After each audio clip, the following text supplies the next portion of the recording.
Em nome do Pai, do Filho e do Espírito Santo. Amém.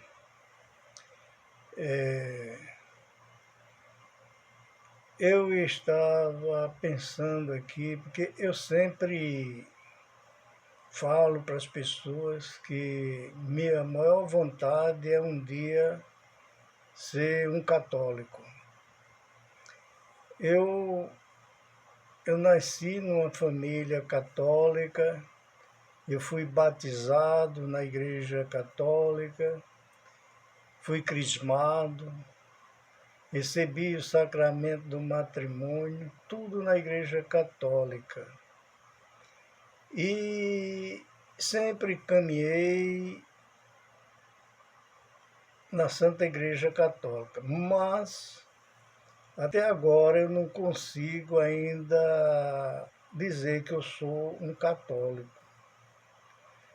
porque na proporção que eu vou me aprofundando e conhecendo mais,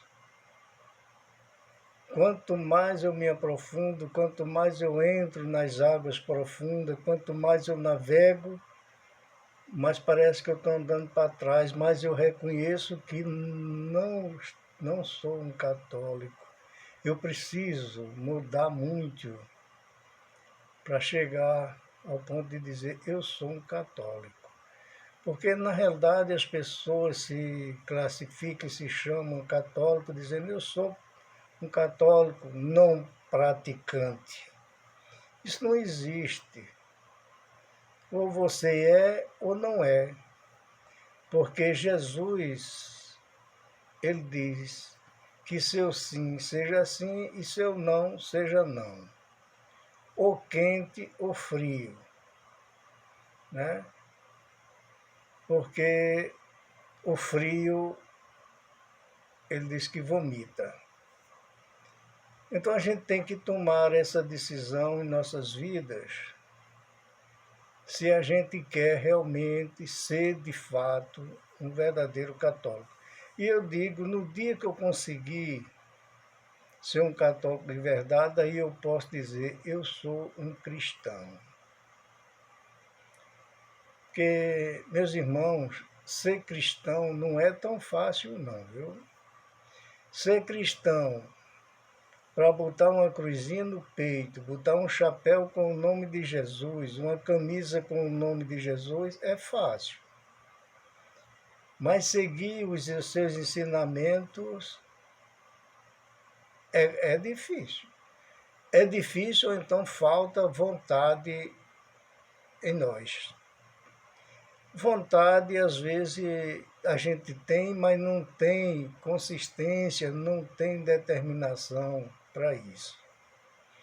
A gente se ilude muito com as coisas mundanas, porque o que o mundo nos oferece é atraente e sedutor.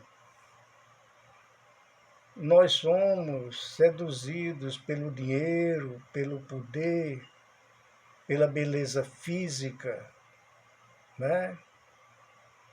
Pela beleza das obras dos homens, não pelas obras de Deus, mas pelas obras dos homens, como uma casa bonita, um carro, uma fazenda bem tratada. Isso aí nós somos amantes dessa situação. Mas quando a gente pensa no que pede Jesus para que a gente cumpra, para que a gente seja verdadeiramente um cristão, no meu caso, eu me acho muito distante e eu preciso mudar meus conceitos cristãos. Eu não quero falar de pecado dos outros, eu quero falar de pecado meu, falhas minhas. Mas às vezes a gente é obrigado a se espelhar nas falhas dos outros, né? Porque eu há muito tempo que caminho com a pastoral do batismo. E a gente recebe pessoas que procuram batismo para seus filhos, seus afilhados, e a gente não vê que eles têm firmeza naquilo que estão pedindo.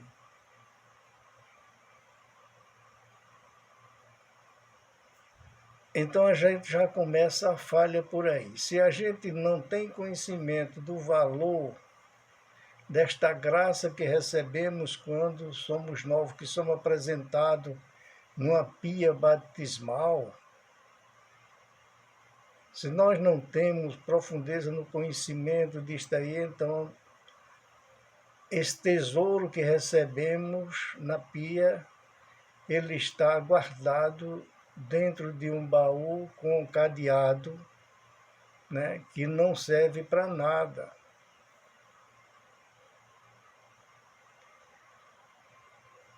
Muitas vezes eu pergunto para as pessoas: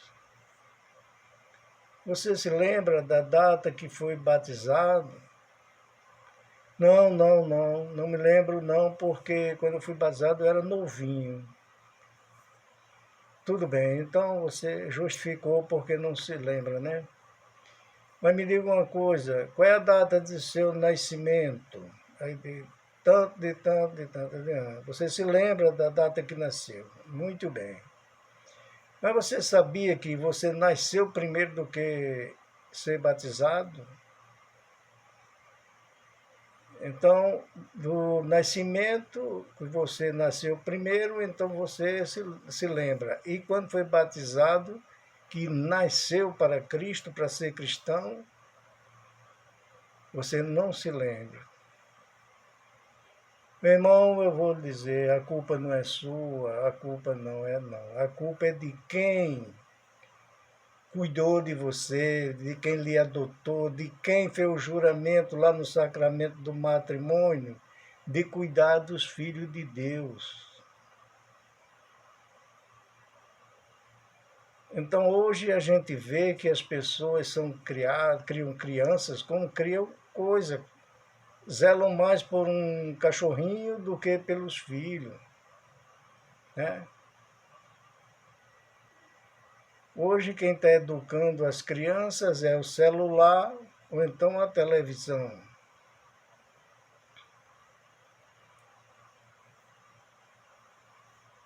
E o valor e pedem o batismo por uma questão social ou exigência de pessoas da família ou de vizinhos. Muitas vezes não, todas as vezes, na hora do batismo, o ministro que está batizando o padre ou o diácono pergunta: o que é que você pede para o seu filho? Ah, padre, eu peço para ele ter saúde, para ele ser estudioso, para ele ser um doutor, para ajudar a gente, que a situação não está muito boa. Não é isso que o padre está perguntando. Você está pedindo o batismo naquele momento, mas o batismo não importa, o que importa são as coisas materiais. Quando a gente parte para a qualidade dos padrinhos que são escolhidos, eles não são escolhidos pelo valor que eles têm, mas pelo quanto eles podem ajudar. Pessoas que às vezes é de outro segmento religioso, são convidados, mas porque é meu amigo, eu conheço ele, tudo bem. Beleza, não tem problema. Eu tenho amigos que são espírita, eu tenho amigos que são protestantes, sim, amigos, eu tenho isso, mas eu nunca vou chamar eles para ser padrinho do meu filho. Porque um padrinho já está dizendo, é um pai menor, um pai que está para ajudar o pai na criação daquele filho. Não é a criação financeira, é educacional. Então, se eu tomo uma pessoa espírita para ser padrinho do meu menino, essa pessoa vai ensinar meu filho a religião espírita. Né? Ele não vai ensinar católico, não vai falar de, de Nossa Senhora, não vai falar da Santa Igreja Católica, não, ele vai falar do espiritismo dele, né? Se eu chamo um protestante, muito meu amigo, que eu tenho muitos amigos protestantes, mas eles não vão ensinar a doutrina da igreja. Ele vai ensinar que a igreja é uma fonte de pecado. Ele foi lá, levou o menino para batizar, ainda disse que é uma fonte de pecado e começa esculhambando. Começa esculhambando a mãe de Jesus e a própria igreja, que ele chama de besta. Não é besta não é porque é boba não, viu? Ele está dizendo que é a besta do maldito, a besta fera. Meu Jesus, só misericórdia. Então, essas criaturas é que são os católicos, que se dizem católicos. Eu resido numa comunidade que de aproximadamente 6.000 pessoas que moram. Destas 6.000 pessoas, eu vou considerar 40% protestante. Mas fica 60% que se diz católico. 40% de 6 dá 60% de 6 dá 3.600 pessoas. A nave da matriz da nossa paróquia, ela comporta de 200 a 300 pessoas. Quando enche, que fica todo mundo sentado, a gente fica satisfeito, feliz, porque a igreja está cheia. Mas se a gente imaginar 3.600 católicos, que se diz católico, e só 200 vêm à missa, onde estão os 3.400 que são católicos? São aqueles que dizem que não é praticante. São aqueles católicos que vieram procurar a igreja no dia que foram batizados, procuraram um dia para se casarem, e um dia, quando morreu, os outros pedem para uma missa de 7º dia e de 30º dia. Então, são estes os 3.600 católicos. Certo? Então, isso é preocupante, porque, veja só, quando você recebe o seu batismo, você recebe a unção do Espírito Santo. Você recebe a unção de profeta, sacerdote e rei. Aí você vai dizer, mas Freitas, como é que eu vou ser sacerdote, que eu sou uma pessoa casada, sou uma pessoa que não faço os serviços da igreja? Peraí, um sacerdote você pode ser dentro da sua casa, no seu trabalho, na rua, onde quer que você chegue. Porque você, sendo um cristão, você é cristão aonde você estiver. Então você pode usar o sacerdócio dessa unção para mostrar que você é um cristão para as outras pessoas. Sim, tudo bem, mas profeta, como é que eu vou ser profeta? Profeta é aquele que prevê o futuro, que vê as coisas que vão acontecer. Não.